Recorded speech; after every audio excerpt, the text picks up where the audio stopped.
Hello, it's Miss Heather, piano and voice teacher at Conservatory of the Ozarks. I'm here with Katie. Katie is just starting her training as an apprentice piano and voice teacher here at the Conservatory. So I'm showing her how to teach the piano method books we use at the Conservatory, the Hal Leonard Student Library. This is a lesson book, and today we're going to talk about the very first lesson that you give to a student. So I usually write the pages on the assignment book like this. I put the songbooks on this column and the workbooks in this column, and the practice goal down here. So the first day, like it says in the assignment book, we talk about 5 things before starting Unit 1. Posture, hand shape, steady beat, high and low, and finger numbers. So the first thing, like assuming you're teaching a child, first thing you talk about is posture. So for posture at the piano, you should always have your feet flat on the floor, and your feet should be right in front of the pedals. Then you should think about your knees next. Your knees should always come under the keys a little bit. So like, these are my knees. If your knees are not under the keys, you're too far away. Your knees should be under the keys. So, and it kind of rhymes, which is nice. Knees under the keys. And your bottom should be on the edge of the bench. So you could sit on the bench with like your whole thighs on the bench, but we just want the bottom. So not like sitting way far back on the bench, but you're kind of on the edge of the bench. So feet flat in front of the pedals, knees under the keys, bottom on the edge. You want to make sure you're in the middle of the piano, which is always right in front of the name. And then you can check your distance with the karate pose. Like this, punch the piano in the face. So if your fist is touching the fallboard like this, and your elbow is straight, you're the right distance. If it was bent like this, it's because you're too close. So you can't solve the problem of being too close to the piano by scooting back on the bench, because then you're breaking the rule about your bottom being on the edge. So if you're too close, you have to scoot the bench backwards. And I usually make them practice doing that a few times. So after the karate pose, then you can check your shoulders. Make sure your shoulders are down and relaxed, but your spine, this is like getting too short now. I'm sitting up tall actually, and your spine is tall. So it's hard to think about doing that, both of those things at the same time. So your back is tall, which sometimes makes you want to go like this, but your shoulders are down. You can think of your arms being heavy wet ropes hanging from your shoulders loosely and freely. Then you perch your thumbs on the side like this on the keys. So we practice perching the thumbs on the sides like this, and then landing the fingers on their tips. So we have a rounded hand shape like you're holding a bubble, and we want to have curved knuckles like this. So when we touch the keys, they're curved like this. We don't want to have flat knuckles like this, like gross, flat knuckles. And we also don't want to have squishy knuckles like this. So we'll talk about that, like, oh, squishy knuckle, gross, that's disgusting. We want to have nice firm knuckles where they don't cave in like that. So I'll like tap their knuckles and have them tap my knuckles, that kind of thing. I always have some balls on hand, like tennis balls, golf balls, softballs, and baseballs, different sizes for different sizes of hands. And I'll have them hold the ball and then take it out from under their hand, keep the round shape, or you can put the hands on the knees and be like, oh, it's a round shape. So you can talk about holding a bubble gently, not too loose because it'll float away, not too tight because it'll pop, but just gently hold the bubble in your hands. Or some people, I've heard some kids talk about teachers telling them like a chicken coop. You have your chicken coop hands. That's kind of cute too. So you perch the thumbs and then land the fingers on their tips. And then I'll have the child try that. Like I'll show them all of those things and I'll have the child try it, and then I'll make them stand up and go close their eyes and stand by the door, and I'll mess the bench up. And then I'll make them pretend it's like the next week, and I'll be like, okay, can you please find your seat at the piano with good piano posture? And so I'll practice putting the bench way too far back and make them move it into place. And then I'll put the bench way too close, which is going to far more frequently be the problem. They'll want to sit like way too close to the piano. They'll sit with all their legs on the bench and have the bench really close to the piano. And then as they grow, they like won't notice that they need to be moving the bench back farther because their arms are getting longer. So they'll keep it in the same place, and suddenly they're playing like pterodactyls or something, you know. And the stool, you always want to have like a couple sizes of stools on hand because their feet may not touch the floor. So if they need the stool, I have them practice putting the stool right over the top of the pedals.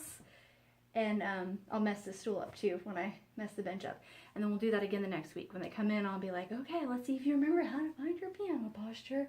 Mm-hmm. And you've got to explain it to the parent at the end of the lesson. Like have them show their parent how to have good piano posture, because if you don't show the parent, they're probably not going to know what to look for.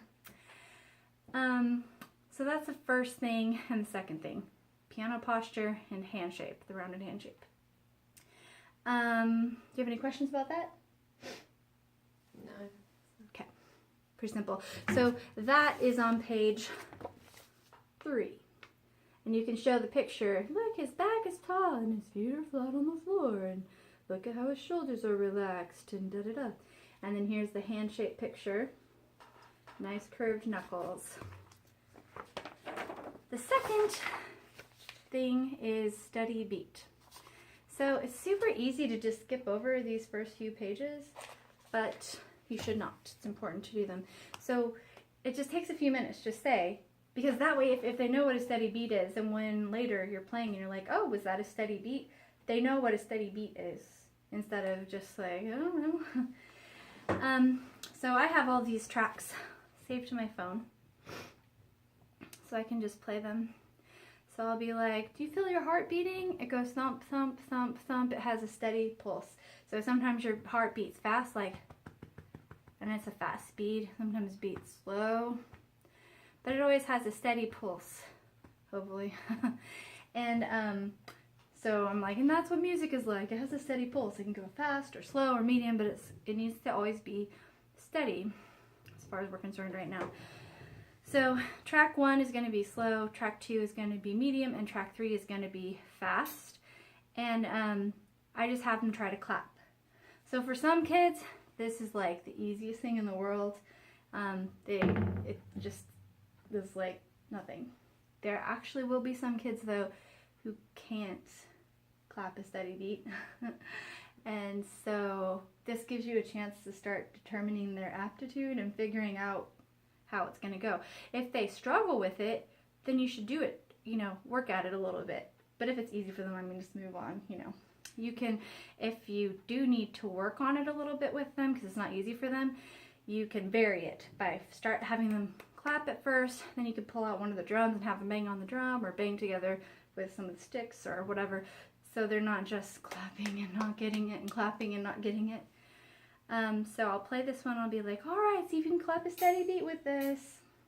And you just, if they don't start right away, you can just help them clap. And sometimes they'll want to do the rhythm instead of the tempo. So they'll want to do, but we just want the beat. And then after it ends, you can be like, was that a fast speed or a slow speed? And then play the next one and be like, can you keep a steady beat with this one?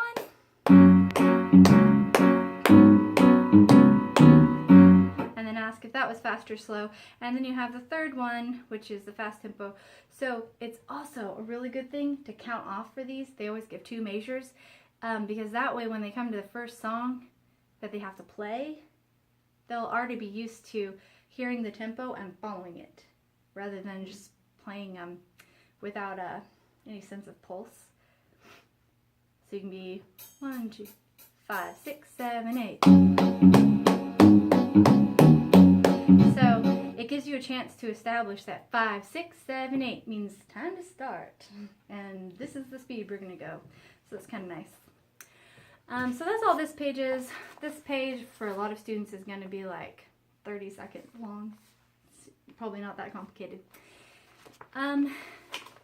Take a look on the next page is high sounds and low sounds. So you can talk about how, do you have any questions about the steady beat? Okay. So you can talk about how high sounds are up here and low sounds are down here. And you can ask them, you know, do you know where the high sounds are and do you know where the low sounds are?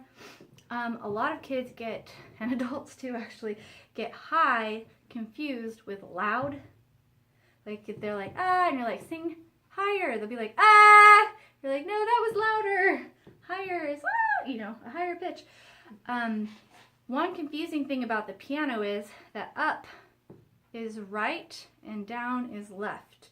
Like every other time in life you have up or down, up is up and down is down.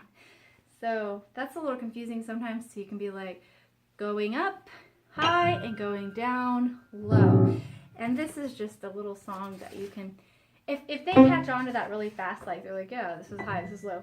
Like if they can close their eyes and you play something and they're like, yeah, that was high, and it's like easy, or oh, it was low, then just move on.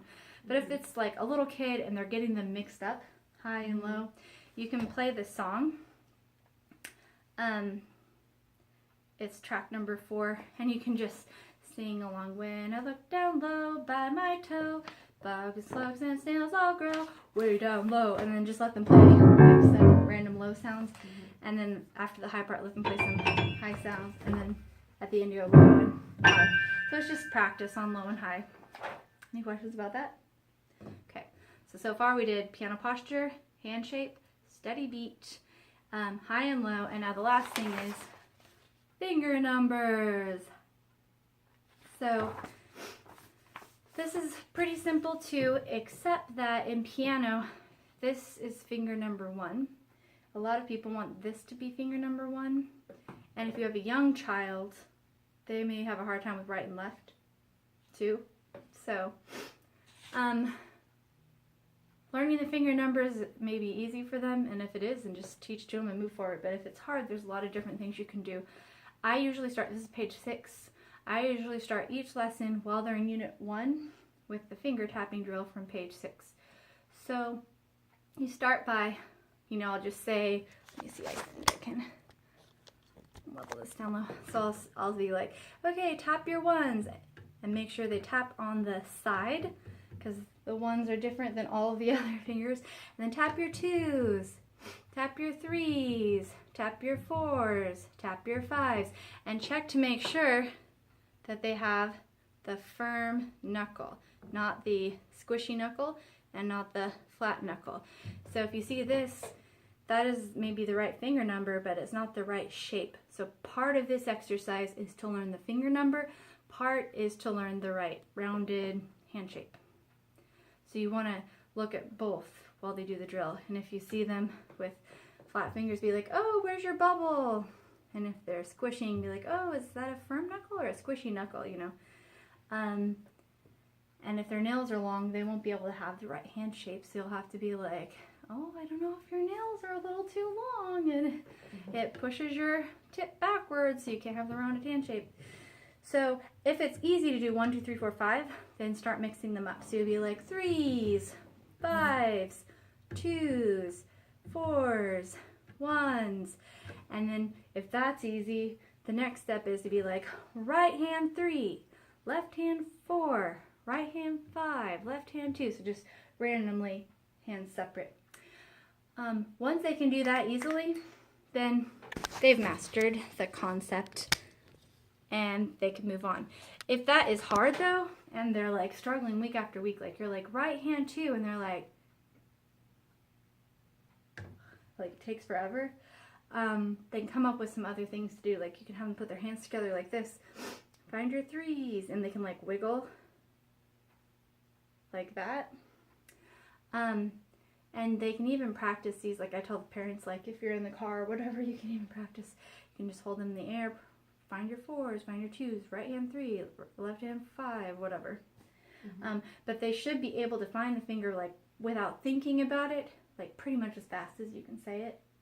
If they have to think about it, it's not ready yet to be finished. But if they do a good job, like I let them put a sticker on the page each week when they finish it. So they'll get like a bunch of stickers on the page and it's like, look how many times you've done a good job on the finger tapping drill. You're a piano champion, you know.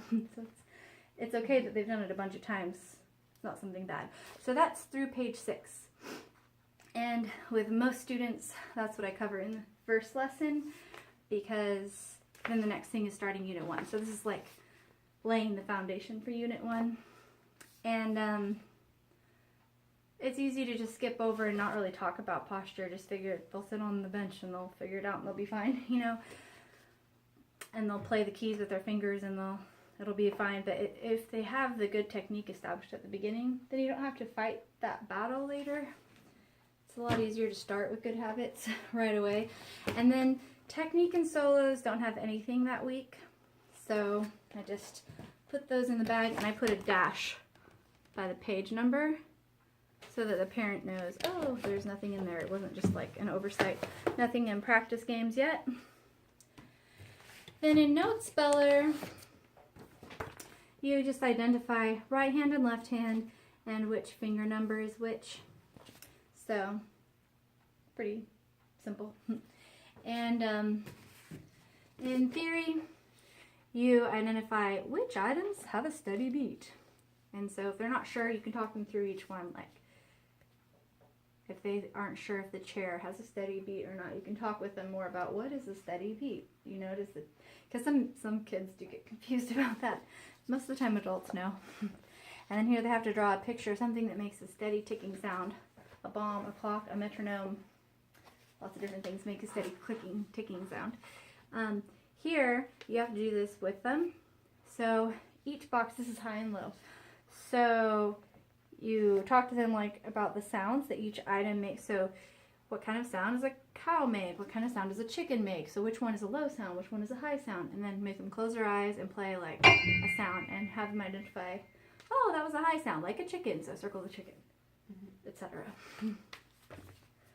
And always try not to say, this one makes a low sound and this one makes a high sound. Ask them questions to lead them to tell you that. So instead of saying, this is a tuba, it makes a low sound, ask them, like, do you know what that is? Does it make a high sound or a low sound? Like, let them tell you the answer. Here, you have them put their hand on the paper and trace their fingers. They should do the workbook pages at home, but if they don't, you can do it with them. And then have them draw the number 1, 2, 3, 4, 5 by each finger and then color. And you'll notice it says color finger 1, color finger 4, 2, 5, and then 3. It's out of order on purpose because it's a lot harder out of order. And then here you identify which finger has a ring on it. So like this would be finger 2 in the box. And that's it for the first week. So do you have any questions? Not yet. It's not too hard of a lesson that first week usually. So, most of the time. Thanks for watching.